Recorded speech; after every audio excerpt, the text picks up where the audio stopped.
Universitetning eng yoqqan tarafi Universitetga kirishim bilan to'g'risini aytsam o'qish atmosferasi bo'ldi. Imtihon oldi juda ham hayajonli, kuchli. Imtihon jarayonlari ko'ngildagidek o'tdi. Boshqa tengdoshlarimga va bizdan keyingilarga tavsiya bergan bo'lardim.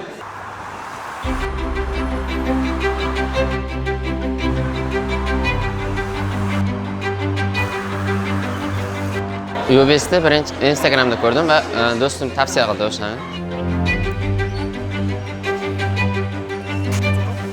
Hozircha endi imtihon kirib ketyapman. Emotsiyalar, reaksiyalar va shiddat boshqacha. Qanaqa bo'lar ekan? Men universitetlarga avval ham tashrif buyurganman. Kirib kelishimda universitetlar qanaqadir jozibali, yoqimli va insonni o'ziga tortadigan. Men shundan keyin bu institutga qiziqqanman va o'zimni yo'nalishim filologiya bo'lgani uchun bu yerga o'z xohish istaklarim bo'yicha topshirdim.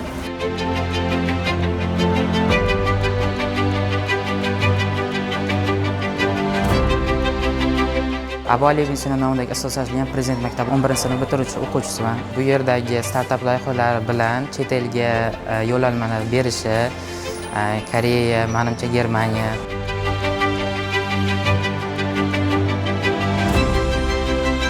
Imtihon ko'ngildagidek bo'lib o'tdi. Unchalik qiyinchilik tug'dirmadi. O'zimga ishonchim ortdi. Menimcha qabul qilinaman. Oliy hamshiralik yo'nalishiga topshirdim.